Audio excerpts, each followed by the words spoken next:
يا أيها الذين آمنوا ادخلوا في السلم كافة ولا تتبعوا خطوات الشيطان إنه لكم عدو مبين. Hidayah itu ada tiga. Yang pertama, hidayah yang disebut gharizah, hidayah insting. Ini semua makhluk diberi. Sebagaimana hewan itu oleh Allah diberi gharizah, diberi insting untuk bagaimana dia hidup. Diberi insting bagaimana dia mencari kebutuhan hidupnya seperti makan, minum. Maka ketika kambing lahir, kita tidak perlu mengajari kambing yang baru lahir bagaimana mencari induknya, karena Allah telah memberi hidayah berupa yaitu gharizah. Hidayah gharizah. Ini yang dimaksud oleh firman Allah, Sabbihisma rabbikal a'la alladzi khalaqa fasawwa walladzi qaddara fahada. Allah memberi kira-kira atau mengkodar bentuk dari setiap makhluk, kemudian fahada, Allah memberi petunjuk. Artinya di situ ada gharizah. Semua makhluk hidup diberi insting bagaimana untuk bertahan dalam hidupnya, mencari ma'isyah, mencari apa yang diperlukan dalam kehidupannya. Yang kedua yaitu hidayah tilalah wal irsyad. Tilalah wal irsyad, pemberitahuan dan bimbingan. Ini juga menjadi tugasnya Rasulullah sallallahu alaihi wasallam. Innaka latahdi ila siratal mustaqim.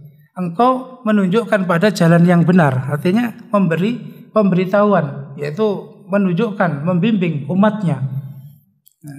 Sedangkan hidayah taufik yang ketiga itu hanya Allah. Innaka la tahdi man ahbabta. Engkau Muhammad tidak bisa memberi petunjuk, artinya hidayah itu taufik. Nah, yang dimaksud sini adalah ahli ilmu dan pembawa imam-imam petunjuk, yaitu yang memberi banyak keterangan tentang agama kita, syariat kita, memberi penjelasan tentang prinsip-prinsip agama kita, meliputi akidah, ibadah, muamalah, akhlak dan adab. Ini prinsip, 5 prinsip dari agama kita. Ibadah, akidah, yaitu tentang kaitannya dengan keimanan, dengan keyakinan. Ini yang meliputi rukun iman.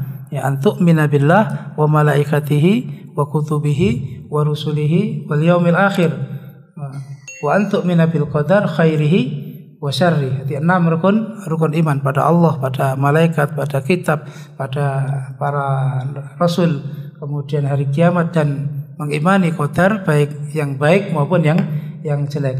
Itu akidah. Kemudian ibadah, meliputi rukun Islam, yaitu mulai dari termasuk syahadat, kemudian sholat, karena syahadat itu juga amalan zahir yang harus ditampakkan, kemudian sholat, kemudian zakat, puasa, dan haji. Ini bentuk dari ibadah. Kemudian muamalat yaitu muamalat interaksi antara manusia, dari mulai penjelasan tentang al-buyu, perdagangan, kemudian muamalat dalam usariyah, yaitu baina az-zawj wa zaujah, kemudian muamalatul hukam, berinteraksi dengan para penguasa. Itu semua dibahas di dalam muamalah, termasuk akhlak dan adab. Ini yang dimaksud adalah a'immatul huda wa atba'uhum, dan pengikutnya. Artinya apa? Dalam pendapat kedua ini, ketika seseorang mengikuti ahli ilmu dan mengikuti para imam, para pimpinan, para tokoh di dalam petunjuk yang menjelaskan prinsip-prinsip Islam, itu disebut jamaah. Disebut jamaah karena mereka berjamaah. Mereka yang dimaksud Nabi supaya mengikuti. Bahkan dalam firman Allah Ta'ala menyatakan, Allah Ta'ala berfirman, fas'alu ahla dzikri in kuntum la ta'lamun. Tanyalah kepada orang yang mengerti, artinya ahli ilmu, a'immatul huda, jika kalian tidak mengerti.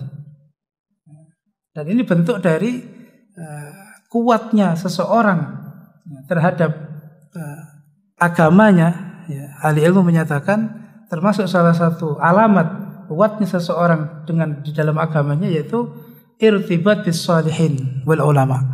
Selalu terkait, selalu dekat dengan orang-orang soleh, selalu dekat dengan para ulama.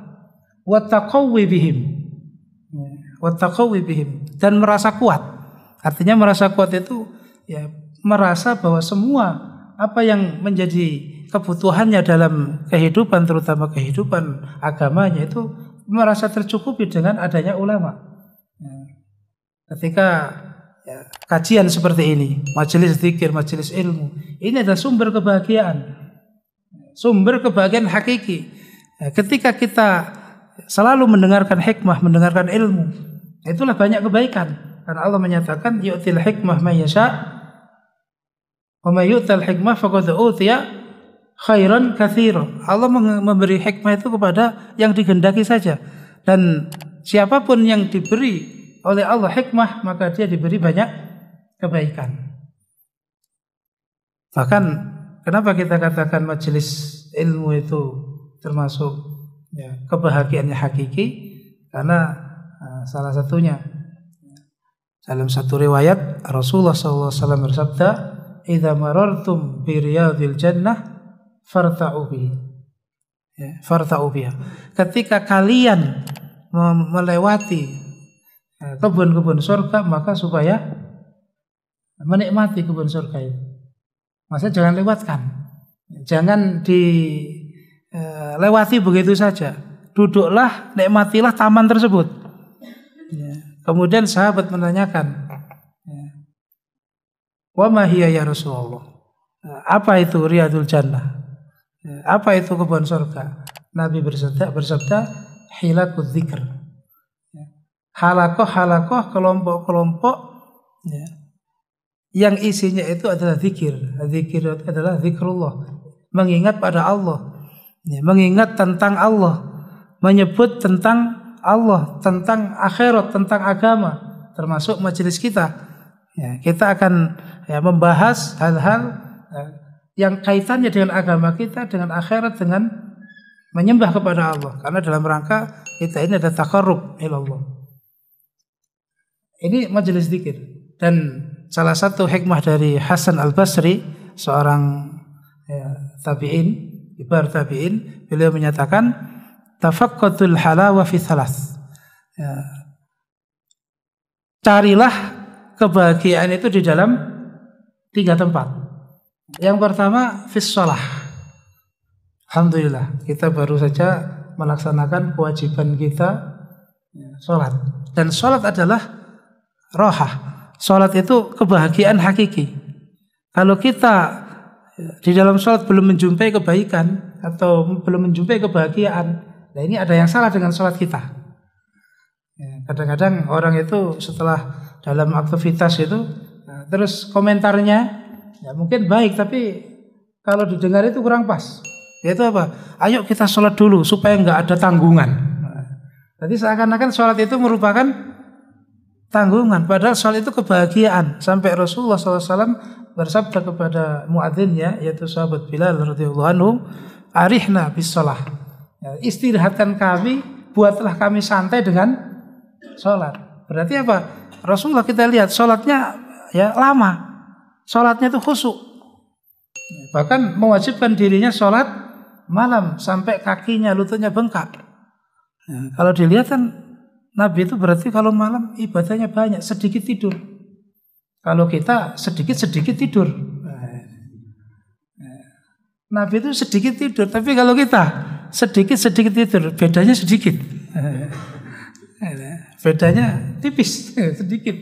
Kalau Nabi sedikit makan, kalau kita sedikit makan. Kalau Nabi sedikit marah, kalau kita sedikit marah. Itu bedanya sedikit. Ini dalam sholat, kita membahas kebahagiaan hakiki dalam sholat. Yang kedua, fi qiraatil Quran, dalam membaca Al-Quran. Ini juga kebahagiaan yang hakiki. Ma anzalna 'alaikal Qur'ana litashqa. Artinya tidak hanya membaca saja, tapi juga di situ ada tafahum, ada tadabbur. Nah, kemudian di situ ada al-amal bihi, mengamalkan isinya. Kemudian yang ketiga, ini yang menjadi tema kita ialah majlisuz dzikr.